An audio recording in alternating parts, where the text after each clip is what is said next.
noches, ¿cómo están todas y todos ustedes? Gracias por estar con nosotros, este búnker político. Como usted sabe, aquí tenemos la entrevista, la charla sobre todo, pero también la tertulia y la conversación con quienes pues son actores principales de la política, el desarrollo de nuestra sociedad, y siempre para usted este espacio, esperemos que sea el que marque la agenda, el que marque la pauta de lo que hoy sucede en nuestro país, lo que hoy sucede en Michoacán, con quienes además transforman también la historia de nuestro estado y de nuestro país. Me da mucho gusto que nos acompañe y tener la compañía aquí de la diputada del Partido del Trabajo, Mari Carmen Bernal.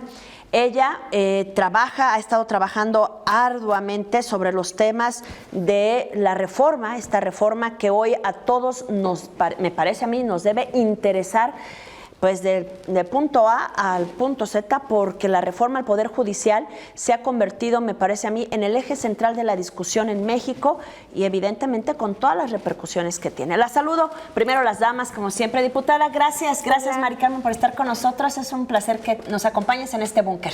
Hola, pues muchas gracias. Pues muy contenta de estar aquí con ustedes compartiendo información valiosa, y como lo dije desde que llegué, estoy abierta a todos los cuestionamientos, a las preguntas, a las observaciones, porque pues, lo importante es que a través de esta charla pues se puedan despejar varias dudas. Muchísimas gracias, diputada. Saludo al señor Tapia, que está de regreso con nosotros en este búnker político. ¿Cómo estás? Aplausos. No. Llegó recargado como Mario. Claro que Vaya, ¿no? O sea, pero no, les digo que necesita uno desconectarse para volver a conectar. Claro que sí, bueno, después de varios años sin una vacación significativa, sí, ya varios días de desconexión eran necesarios para poder retomar con fuerza lo que viene, porque aunque a algunos no les gusta mucho esta conversación, el 27 está más cerca de lo que muchos creen. Sí. Así es, aunque usted no lo crea. Aunque usted no lo crea. ¿De qué estamos hablando? ¿Cómo está, señor Marcha? Pues no ve mi cara de preocupación, señora Marín. Todavía pregunta. Lo que se ve no se pregunta. No, bueno, está bien, señor Marcha. Pues es que acá el señor Tapia debe tener otros datos. O usted, que luego me anda metiendo ahí buscapié. No, bueno, yo nada más pregunto a veces. Para sacar, a eso me dedico, señor Marcha. Dicen. Dicen. Qué gusto verlo. Igualmente. Qué Muchas gusto gracias. Que esté aquí. Jesús Marcha, gracias a mi querido José Antonio Zamudio. Gracias. ¿Cómo estás, Laurita? Saludos, Mario, mi querido Héctor. Bienvenido. Hermano, buenos días y buenas noches a todos, y por supuesto también a mis compañeros, y gracias por la invitación. Aquí estamos y nos vamos a ir de lleno, por supuesto, con la diputada para platicar con ella. Ella pues es secretaria de la Comisión de Justicia, integra también la Comisión de Puntos Constitucionales de la Cámara de Diputados a nivel federal, y por eso es tan importante esta charla con ella. Diputada, yo quisiera abrir boca, empezar con esto que hoy, si tú pudieras, si te preguntaran las juventudes, si te preguntaran los jóvenes, que además creo que es algo que tenemos que tener muy en consideración, que fueron los primovotantes también quienes les dieron voto de confianza a la coalición Morena, Partido del Trabajo y Partido Verde. ¿Cómo les podríamos explicar esta reforma al Poder Judicial? Porque además me parece a mí que se ha polarizado mucho la discusión entre que es buena, es mala. ¿Cómo la podrías explicarle a los jóvenes, a las y a las juventudes en nuestro estado y en el país?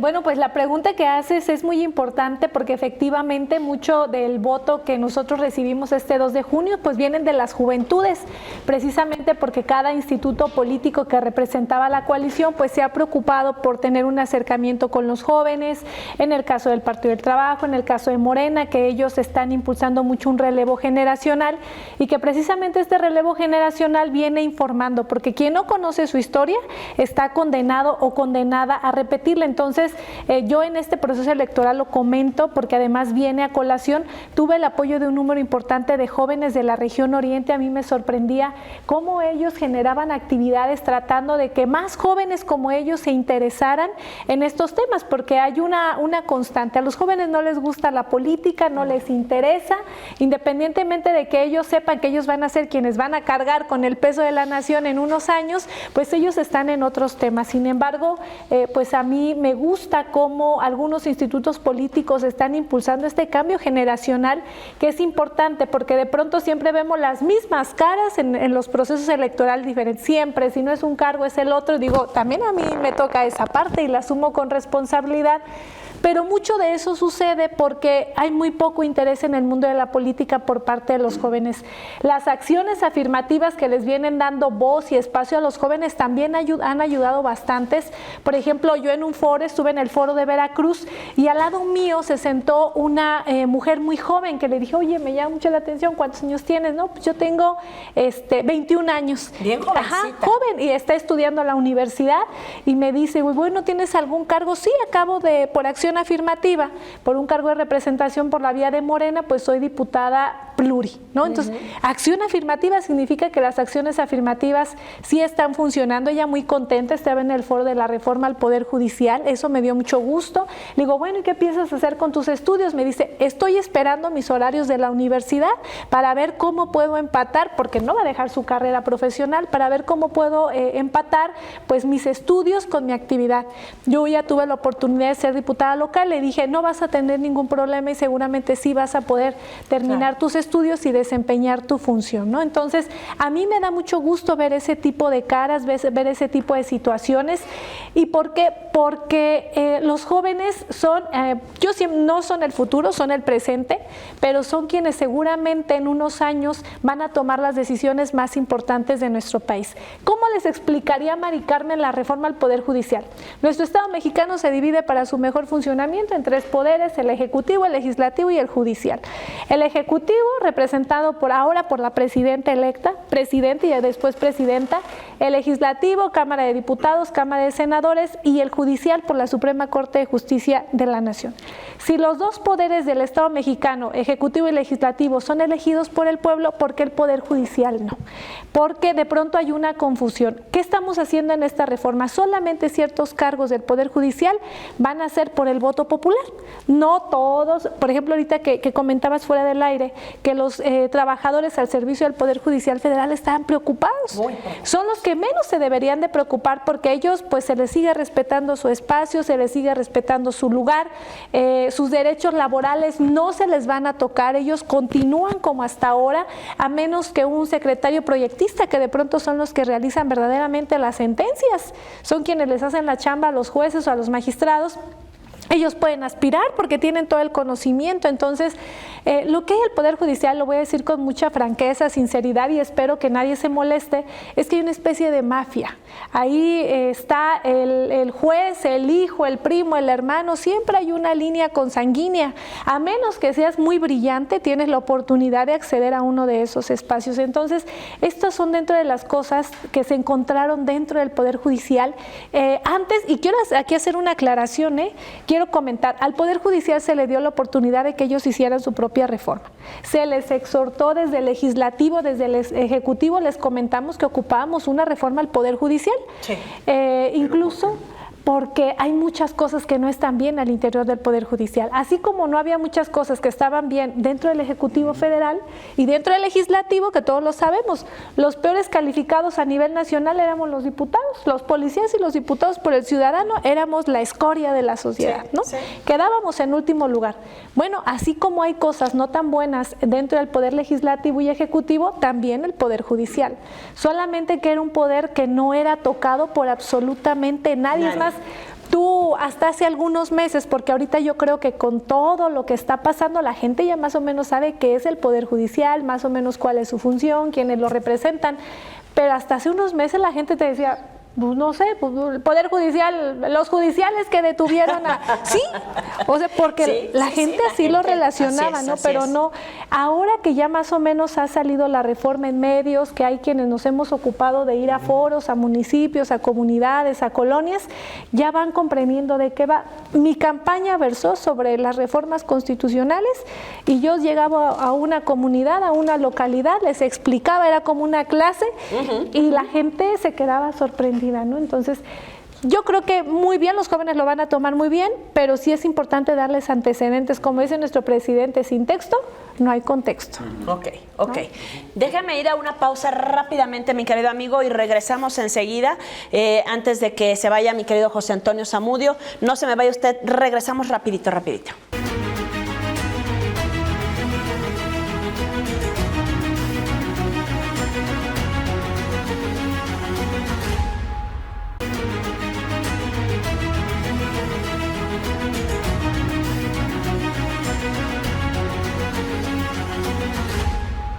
Ya estamos de regreso con todas y todos ustedes. Mi querido Pepe, adelante antes de que... Dejo y ya luego voy. Dale, ¿Sí? dale. Bueno, retomando un poquito, ¿cómo hacerla, vamos a decirlo, con peras y manzanas, que pueda ser entendible para la gente de a pie? Luego a veces, cuando se habla de la reforma judicial, son temas que mucha gente no conoce, no domina, y que a veces, hay que decirlo, y que a veces incluso le genera... desinterés, ¿no? No le gusta, no le entiende. ¿Cómo hacerlo entendible? ¿Para qué? Para que pueda haber una información, ¿no? Y tener el contexto y decir, bueno, ¿estoy o no estoy? ¿Cómo hacerle para eso? Así como lo decía, 3 poderes, los diputados son electos por el pueblo, el presidente es electo por el pueblo, ¿por qué el Poder Judicial no? Y decirles que el Poder Judicial está representado por 11 personas, que es la Suprema Corte, que son los 11 ministros, que no sabemos quiénes los eligen. Tú le preguntas a un ciudadano, ¿tú sabes quiénes son los 11 ministros? No, ni sabía que eran 11, ni sabía que existía la Suprema Corte. ¿Sabes cómo son electos? No, pues la verdad no. Bueno, pues que la representación del Poder Judicial, sean 11, sean 7, sean 9, el pueblo tenga la oportunidad de decidir, así como decide quién es el presidente de la República. Jueces, magistrados, estamos hablando del tema federal, cuando baje a lo local ya va a ser otra situación, que tiene que armonizarse la ley, pero por lo pronto jueces, magistrados y ministros que sean electos por el voto popular, que tú sepas quién va a emitir una sentencia y que esa sentencia tampoco la puede emitir ciertas personas. En el legislativo y en el ejecutivo, a diferencia del judicial, pues no se te exige cierto perfil. Lo que nos está dejando esta reforma del Poder Judicial, bueno, los foros que estamos realizando y que ya terminan esta semana, es que sean idóneos. ¿Qué significa? Que cumplan con ciertos requisitos, que tengan un perfil académico. Es más, por eso yo decía, si un secretario de acuerdo, si un secretario proyectista, si un actuario considera que puede participar para juez de distrito, magistrado, porque considera que tiene el tiempo, la experiencia, la capacidad, los estudios académicos, la formación, puede inscribirse y puede participar. Entonces, dentro de estos foros lo que está dejando también es que llevan mano, por así decirlo de manera muy coloquial.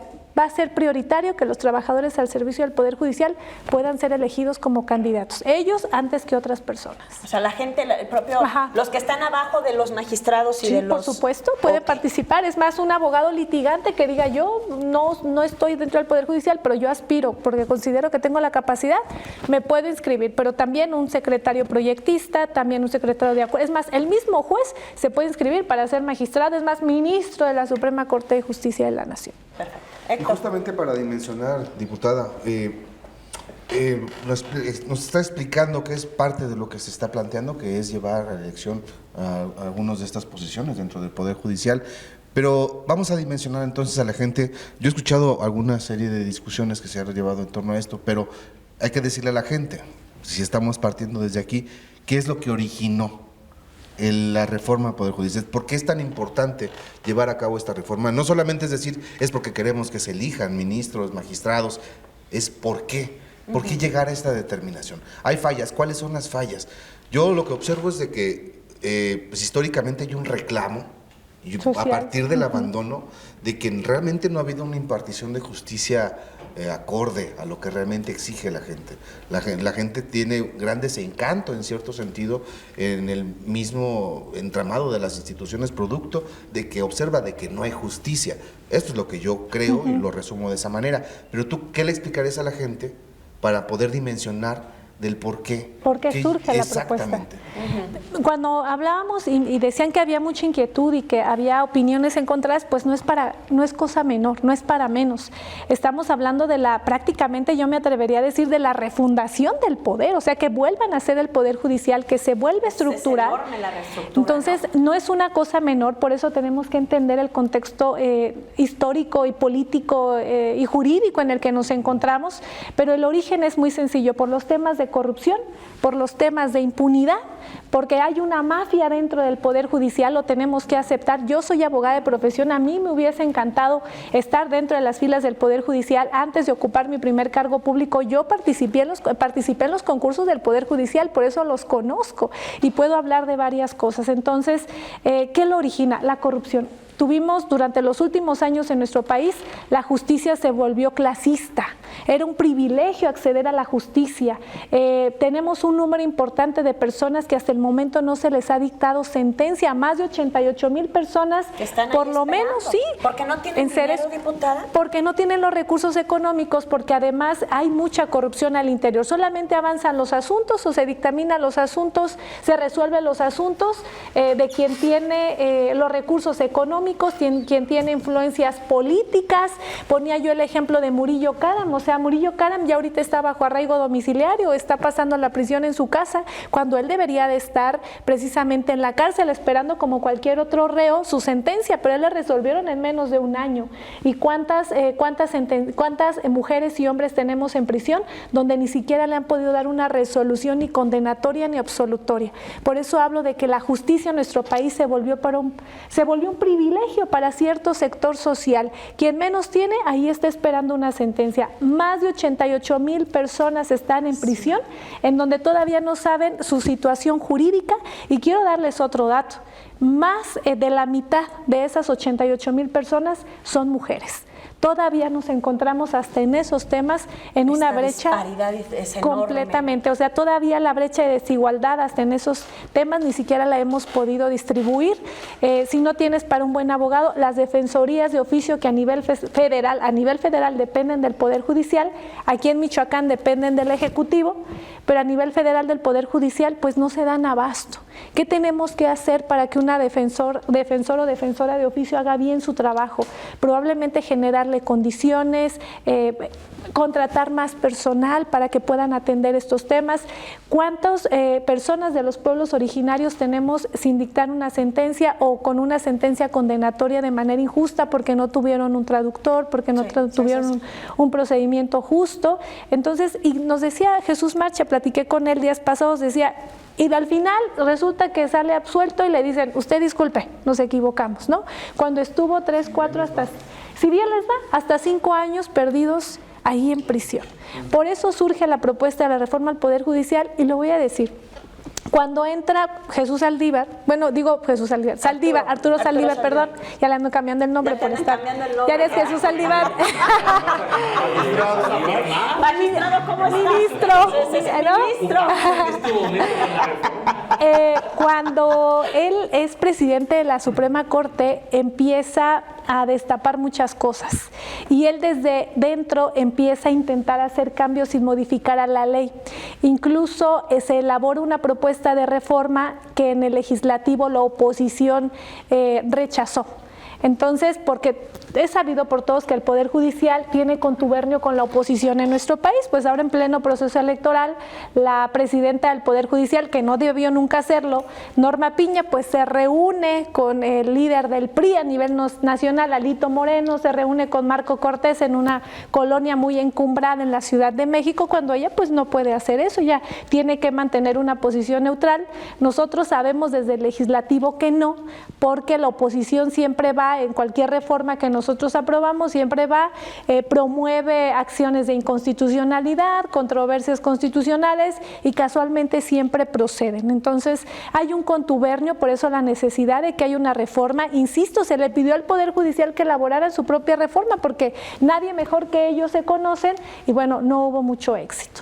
Voy a ir a la pausa, regresamos enseguida porque estamos hablando de esta, sin duda, una controversial y una que ha sido llevada y traída reforma al Poder Judicial. Regresamos enseguida, no se vaya.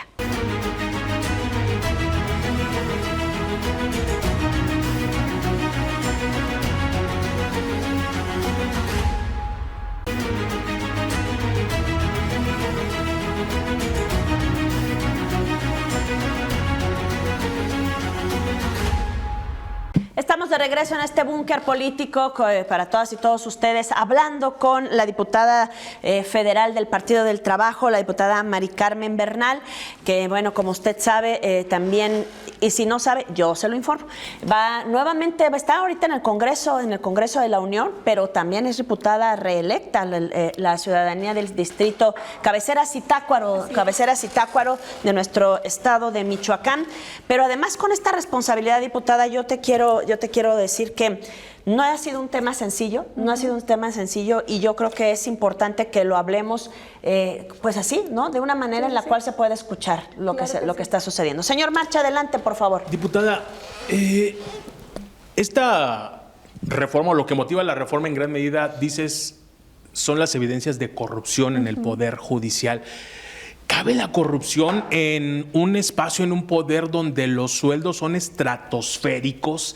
Y de entrada podríamos pensar, pues se justifica, ¿no? Porque pues un magistrado le tiene que entrar a temas de delincuencia organizada, a temas que tienen que ver con los grandes capos y todo el tema de la impartición de justicia.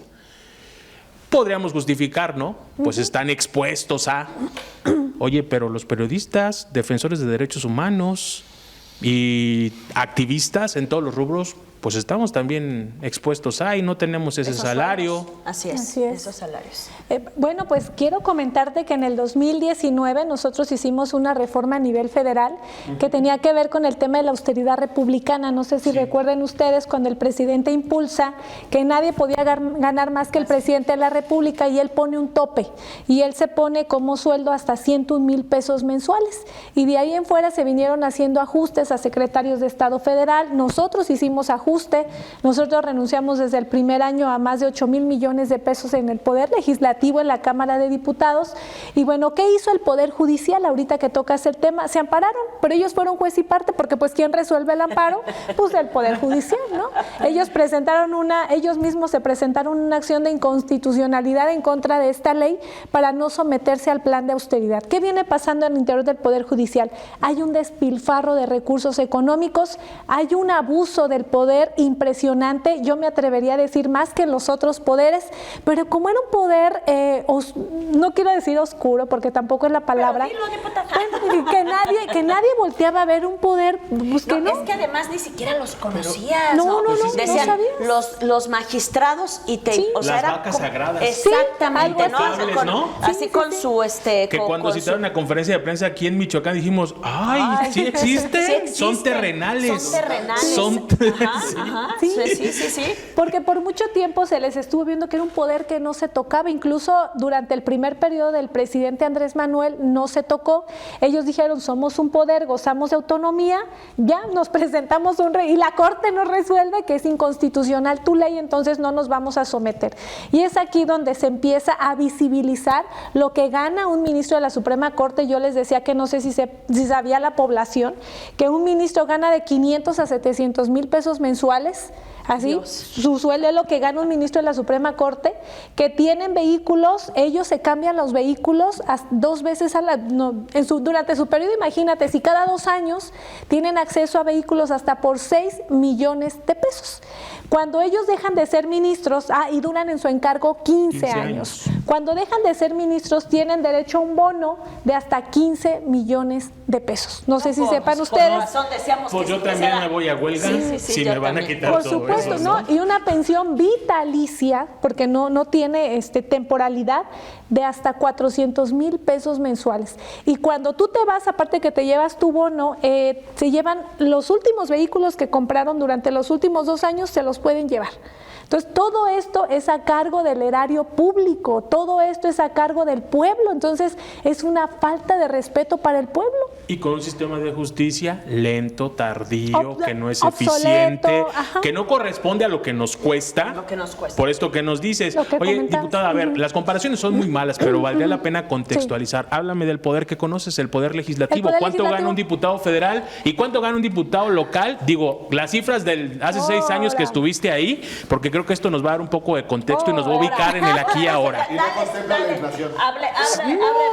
Ya lo que va sin factura, ya, eso es aparte. Pero a ver, nada más no me vayan a echar a los locales acá. Ya se van. ya se van. No atienden los temas legislativos, Bueno, menos ya se van. estos. Bueno, nada más decirles que en Michoacán el Congreso locales tiene una gran oportunidad de redignificarse, y lo digo con todo respeto y con conocimiento de causa Es de también. los más caros del país. Es el tercer Congreso El más caro del tercero más país, caro. pero a ver, vamos a darle el beneficio de la duda, porque ahora que entró el gobernador, un gobierno de la Cuarta Transformación, no tenía la mayoría para poder hacer cambios. Recuerden que eran muy pocos diputados locales de la 4T, pues ahora que viene una nueva legislatura, pues tienen la oportunidad, porque ahora sí vamos a hacer mayoría, digo sí vamos a hacer porque soy del movimiento, y a mí me gustaría que ellos retomaran lo que nosotros hicimos a nivel federal. ¿Cuánto gana un diputado federal? Lo digo sin ningún problema, 74,000 pesos mensuales. No quincenales. Jerárquicamente está por encima un diputado federal a un diputado local. Todos lo sabemos en este orden de jerarquías, ¿no? Que marca la ley. ¿Cuánto gana un diputado local aquí en Michoacán? Cuando yo era diputada local, quincenalmente ganábamos 86,000 pesos a la quincena. A la quincena.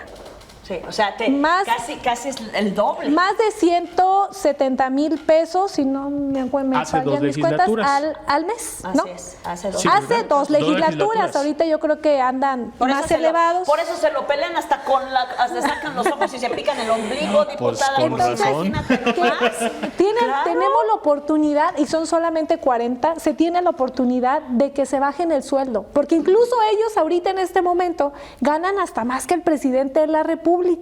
O sea, hagan de cuenta que es como el Poder Judicial, que no se han sometido a este plan de austeridad, ¿no? Entonces, yo sé que de pronto genera incomodidad, pero los diputados que somos de la 4T, compañeras, compañeros, hago un llamado a través de no podemos permitir eso, lo puedes permitir en un diputado o diputada del PRI, del PAN, del PRD, que tú sabes pues cómo venían funcionando, pero nosotros no podemos es que ustedes hacer prometieron, eso. bueno, y yo lo digo así porque como dices tú, son del movimiento, prometieron que van a ser diferentes. Austeridad republicana. Bueno, eso es lo que se dijo, ¿no? Y comentarte Sí. ahorita que tocaste los sueldos, y también lo comento para el tema local, porque se tienen que armonizar y homologar leyes. La semana pasada en la Comisión de Puntos Constitucionales aprobamos una modificación a la Constitución Política de los Estados Unidos Mexicanos, que además es la máxima ley en nuestro país, sobre un tema de austeridad para servidores públicos, salarios y sueldos austeros para servidores públicos. Entonces, todos nos tenemos que alinear a este mandato popular, y obviamente está aprobado en comisiones, Héctor. Todavía no va al Pleno, en Pleno va a ir en el mes de septiembre, pero ya nadie puede ganar más que el presidente. Entonces, imagínate que ahorita tengas un Congreso local donde la mayoría sea de la Cuarta Transformación y no toquen el tema de la austeridad al interior del Congreso. Va a ser un grave error. Vamos a mandar, o se va a mandar un mensaje muy equivocado hacia la población, porque van a decir que no somos de verdad, que mientras no estamos en el cargo lo decimos, pero que una vez que llegamos y que vemos lo que hay, ya no queremos Pues sujetarnos. cuando cae ¿no? la primer quincena dicen, pues venga a nosotros tu reino. Lo dejamos para la próxima, no, lo dejamos Esto para no la nos que toca a viene. nosotros. Sí, Es sí, que no, yo sí lo voy a emplear bien, ¿no? Es que yo sí Yo lo voy sí a voy a- ver. no, Yo ese sí voy a discurso. ayudar. Oye, diputada, voy a cambiar abruptamente el tema. Sí. Digo, está muy interesante. Ahorita regresamos al tema legislativo, pero yo tengo una duda, y antes de que empiece a correr el tiempo en contra, para finalizar el programa, ¿cómo fue ganarle a Silvano, exgobernador de Michoacán? Porque muchos, muchos apostaban. Oye, te iba a decir, lo iba a decir al aire, iba a decir hace ratito, y ella fue la que le ganó a Silvano. Sí, justo el lunes me escribían del Oriente y me Sí. decían, ¿no? Sí, Que decía, sí, sí. oye, pero además le puso una Arrastra. a Silvano. ¿Cuánto le ganaste? ¿Con diputada, cuánto ahorita? le ¿2 ganamos? a 1? Sí, casi fue 3-1. Casi fue 3-1. Solo Le se- ganamos con una diferencia de casi 60,000 votos. Me convertí en la diputada federal más votada del estado. Del estado. Yo creo que del distrito, pues Arrasaste. sí, hicimos historia, pero sí, casi 60,000 votos. Fue una elección, si ustedes me lo preguntan así de manera muy personal, muy estresante. El solo hecho de saber contra quién competías, eso ya te estresa, porque no era cualquier persona. Estás hablando de aunque estuviera era mal calificado y mal evaluado, pues tenía... en un momento, ¿no? Incluso. Sí, bueno, es que de ¿Es hecho... un exgobernador? Un exgobernador pesa, ¿no? Pesa. Entonces, emocionalmente pesa. En el 21 yo recibí amenazas de muerte por parte de él directas, porque acuérdense que él traía un contubernio con Cabeza de Vaca. ¿Se acuerdan cuando generaron ellos su bloque en contra del presidente de la República? Y que a Cabeza de Vaca lo desaforamos en el Congreso Federal. Bueno, pues quiero decirles que ahí en la comisión que yo integraba, que era la instructora, mi voto sí definía. Hoy iba a ser el voto de la comisión, mañana iba a ser la del pleno, pero mi voto al interior de la comisión, si yo hubiera votado en contra, no va al pleno y no se le desafuera. No iba a existir el desafuero. Qué fuerte, diputada. Entonces mi voto sí definía, por eso fue que recibí primero un mensaje. Eran muy amigos ellos, hermanos casi yo creo, pero sí recibí primero un mensaje a través de un compañero del cual omito su nombre, pero muy mal, porque se supone que era compañero. No accedí. Después recibí otro mensaje ya de él directamente y aún con todo y eso voté a favor en comisiones del desafuero de Cabeza de Vaca, ¿no? Entonces era un tema de interés nacional, no era un tema personal, no era un tema de partido, era un tema a nivel nacional. Entonces yo voté a favor, tuve seguridad porque en ese tiempo ya estaba haciendo campaña, si no recuerdan ustedes, en abril, fue el 30 de abril del 2021 y ya estaba yo haciendo campaña acá en el Distrito 03, donde antes me tocaba Huetamo. También comentarles que en Huetamo ya no pude, estaba gobernando su hermano, ¿se acuerdan? Sí. Ya no pude entrar, recibí también amenazas de muerte la primera vez que en campañas, 2 veces bajé a Huetamo, ya no pude regresar, tuve que regresar cuando el gobernador estaba haciendo campaña, bajé con él, visité la Tierra Caliente con él, casi con el ejército, porque teníamos que hacer campaña de alguna manera, pero ya no pude pisar ese territorio. Fui contra Octavio Campo, actual presidente del PRD. Pero dentro de estas amenazas decía, tú ya no vas a ser diputada federal y por mi cuenta corre. No hay más cosas que no quiero decir. Vaya. No, pero todavía después de eso, acuérdense que en Zitácuaro, porque sí vino nunca he hablado de esto, ni más, todavía tengo la información yo reservada, es la primera vez que comento qué me dijo, porque fui muy prudente, porque soy madre de 3 hijos, sí cuidé mi integridad, cuidé la integridad de mis hijos, no di entrevista, no hablé del tema, me reservé y me dediqué a lo mío, traje seguridad un buen tiempo. Después anulan mi elección porque él me la cumplió. Tú no vas a ser diputado y por mi cuenta corre, ¿no? Entonces, acuérdense que le ganamos a Octavio Campo por 9,500 votos. Se va a la sala regional, se presume que hubo ahí maletines de dinero para los magistrados del tribunal de la sala regional Toluca. Anulan mi elección con una diferencia de 9,500 votos, pero no solamente anulan mi elección, dicen, si les digo por qué la anularon, es una tontería, pero la anularon, ¿no? Hubo dinero de por medio, a mí no me queda duda. Y no solo eso, dicen, y Mari Carmen no podrá ser candidato. O sea, si hay un periodo extraordinario, o sea, si se repetía la elección, yo no podía participar, porque así lo determinaban los magistrados de la sala regional.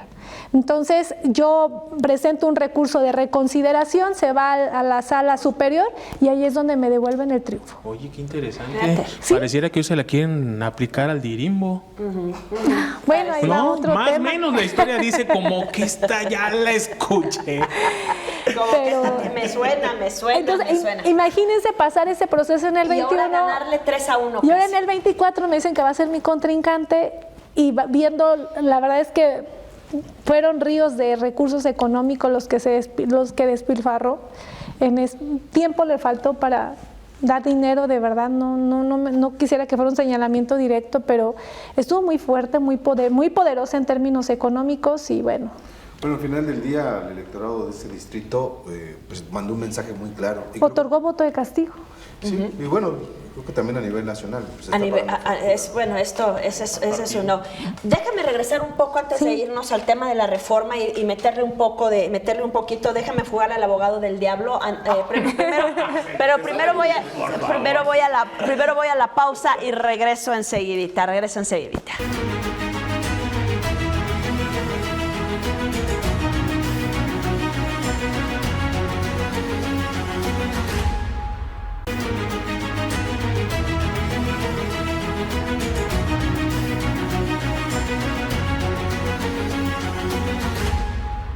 Ya estamos de regreso y gracias de verdad. Recuerde que usted puede ver este espacio los miércoles a las 9 de la noche por televisión. Los ve en todas las plataformas digitales. Así es la noticia del señor Chucho Marcha. También en Exeni del señor José Antonio Zamudio. Metapolítica del señor Héctor Tapia. Compol de Lupita Santa Cruz. Y por supuesto Media Group Michoacán. Así como el de su servidora Laura Marín. Ahí están las plataformas. Está en radio, está en televisión, están en las plataformas. Y si usted quiere verlo, quiere repetirse el programa, ya sabe que también tenemos repetición los viernes y el fin de semana en televisión y bueno, seguirlo ahí en las plataformas. Estamos hablando sobre la reforma al Poder Judicial, sobre los temas políticos que también son interesantes y yo decía antes de la pausa, déjame meterle un poco ahí de tema. La oposición o lo que queda de la oposición, porque yo lo he dicho fuerte y claro, la verdad es que la oposición en México y en el Estado está completamente desdibujada, aseguran que el tema de la reforma es una venganza incluso hasta personal del propio presidente López Obrador en contra de la ministra Norma Piña, que no, el presidente lo ha dicho que no tiene una buena relación con ella. Y aquí preguntarte, y algo que hablábamos al principio del programa, ¿quién los va a elegir? ¿Quién los va a elegir? ¿Y qué pasa con los trabajadores que ayer, por ejemplo, se manifestaron, bueno, en esta semana se manifestaron en contra en algunos de los foros en donde tú estás presente al tener un encargo muy específico en relación a esta reforma? Bueno, pues yo no creo que sea un tema de revanchismo político en contra de la presidenta Norma Piña, nada que ver con eso, es una reforma que es necesaria para la vida de nuestro país porque necesitamos que haya una justicia pronta y expedita y se pretende con esta reforma primero terminar con los temas de corrupción y que tengan acceso a la justicia pues los más desfavorecidos, porque ellos son los que de pronto pues le ven una justicia completamente inalcanzable, se hablaba de una justicia jurídica pero también de una justicia social, es prácticamente el objetivo por el cual surge o nace esta reforma al Poder Judicial.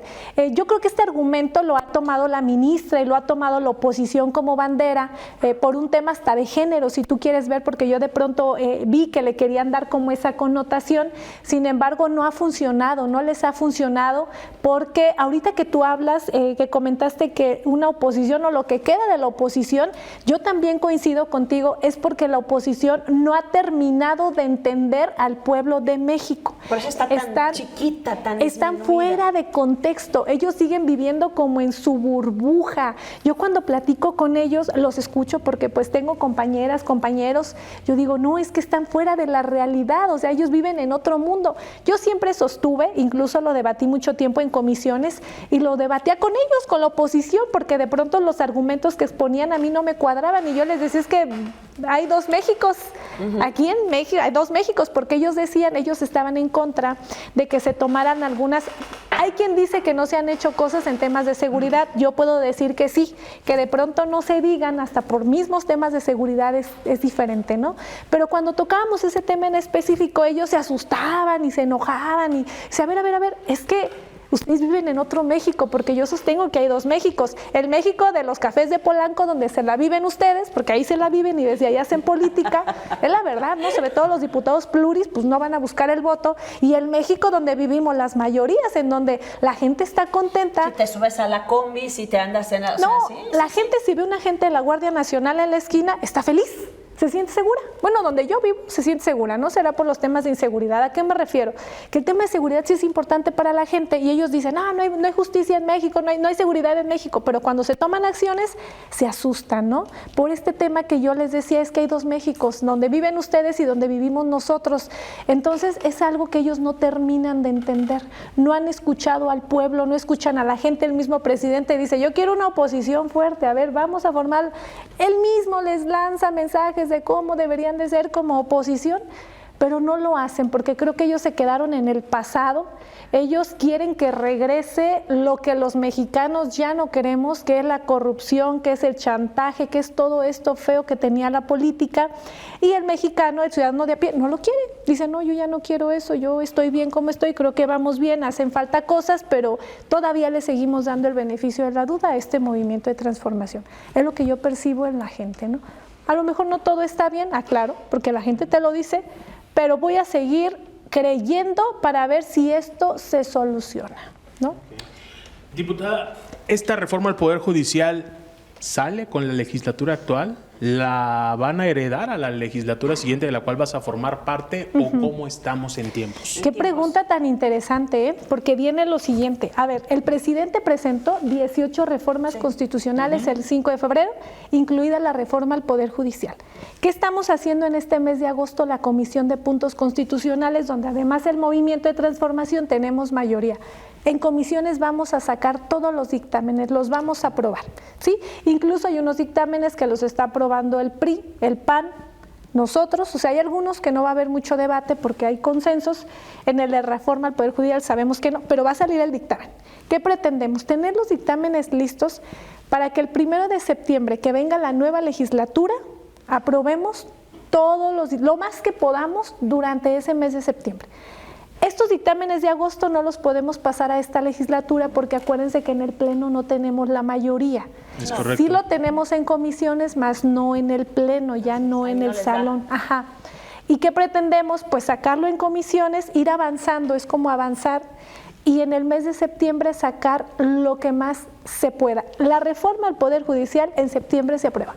Es decir, el presidente López Obrador se despide con este paquete de reformas. Eso pretendemos. ¿Es el regalo de sus legisladores? Sí, eso pretendemos. La verdad es que es muy criticada esa posición, de pronto decir que es un regalo de la legislatura, pero así es. Es como... Pero la verdad sí, dice. No, pero, o sea, más Sí, allá pero de... no. A ver, yo creo que el tema del Poder Judicial necesariamente tenía... le urgía y le urge. No, es fundamental. Le urge una reforma. Pero también dentro de esas otras 8 reformas que están ahorita avanzando en tema de comisiones, han avanzado algunas. Sí, hay más. Hay otras que me parece, y platicábamos hace un par de días, hablábamos someramente, de manera muy superficial sobre algunas, pero me parece como también muy interesantes muchas de estas reformas que no tienen el mismo nivel de comunicación que el de la reforma al Poder Judicial, pero no dejan de ser relevantes para México. Así es, y no, bueno, se dice de manera muy coloquial que es un regalo, pero más que regalo es una necesidad popular, y además él las presentó, entonces lo más justo y lo más correcto es que él pudiera pues tener la oportunidad de ver que realmente se aprueba, aunque yo creo que van a avanzar independientemente de muchas cosas, pero tiene razón Héctor, por ejemplo, aprobamos lo que les digo de la austeridad y va a aplicar.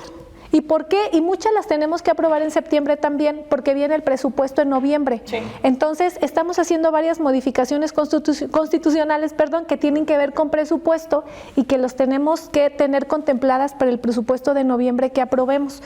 Por ejemplo, esta reforma constitucional de que las mujeres puedan percibir un apoyo, las mujeres de 60 a 64 años, la tenemos que aprobar para que pueda ser contemplada en el presupuesto de noviembre, para el año que viene. Esta de las becas Benito Juárez, donde todos los niños van a recibir su beca, las tenemos que aprobar para que pueda aplicar en el 2025. Entonces, esta de salud, vamos a aprobar varias bien interesantes. El tema de salud universal, que hasta el 3er nivel pueda ser ya gratuito para las y los ciudadanos mexicanos, también es un tema de presupuesto que tenemos que aprobar para que en noviembre sea contemplado para el 2025. O sea, muchas también las tenemos que aprobar en septiembre para que los presupuestos puedan ser considerados al año que viene, porque si no, tendríamos que esperar un año más. Entonces, temas relevantes, ¿no? ¿Qué vienen? ¿Con qué cerramos, señor Marcha? Hacemos raíz. Diputada aliada, pues no de Bedoya, de Michoacán, de las michoacanas y michoacanos en la próxima legislatura, justo en estos temas, los temas presupuestales. Seguramente tuvimos un encuentro con el gobernador hace algunas semanas, los diputados federales, y él nos comentaba que necesitaba que le ayudáramos en el tema de las carreteras, de las vías de comunicación. Híjole, sí. Recuerden que la mayoría son federales, nosotros hicimos un compromiso, ellos tenían elaborado ya un proyecto de dónde y cómo, cuántos recursos se ocupaba, y bueno, vamos a estar viendo ese tema ahora que se analiza el presupuesto. Insisto, hay carreteras estatales, pero hay otras que sí dependen directamente de la federación. Más de 2,000 kilómetros. Así es. ¿Con qué cerramos, señor Tapia? Pues bueno, yo cerraría con más que nada un apunte. Estaremos pendientes de esta discusión que se libre en estas últimas semanas de agosto y también de esta legislatura en cuanto a lo que se va a elevar a comisiones y sobre todo lo que sucederá en el mes de septiembre. Mari Carmen, yo estaría pendiente, y yo creo que también aquí estamos pendientes de lo que decidan a partir de la siguiente legislatura, porque lo que viene bastante interesante y va a tener un impacto profundo en la vida pública del país. Así es. Yo invitarte, Mari Carmen, a ver si fuera posible, cuando empiece este tema, el tema de las votaciones, para que nos estés informando y sentarnos nuevamente en este búnker político, porque además la penetración que tiene este programa, este espacio, para que la gente, como te decía yo al principio, ¿no? Si se lo explicamos a los jóvenes que son tan a veces tan poco interesados, que incluso a veces cuando uno tiene un poco más de lectura o un poco más de experiencia, no te queda bien claro, decirles qué mensaje les mandarías a los trabajadores del Poder Judicial. Con eso cierro yo. Muchas gracias. Pues que estén tranquilos, que tienen certeza sobre sus prestaciones laborales, que no se van a afectar sus derechos laborales, al contrario, se van a seguir respetando, que ustedes van a poder participar precisamente en estas candidaturas, si es que fuera el caso, si es que les interesa, si es que aspira, porque hay quien dice, no, yo aquí estoy muy bien. Bueno, quien diga esto muy bien, va a seguir ahí. Acuérdense que solamente es una elección para ministros, jueces y magistrados, nada más. Perfecto. Gracias por tu presencia, diputada. Muchas gracias a todas y todos, y bueno, yo puesta para el siguiente programa aquí con ustedes. Así es. De eso me gusta que digan, y pregúntenme lo que quieran, ¿no? Hasta cómo le ganó a Silvano, que eso fue de lo mejor de la noche. Gracias, diputada, que estés muy bien. Gracias a todas y todos ustedes. Nos vemos en el próximo Búnker Político.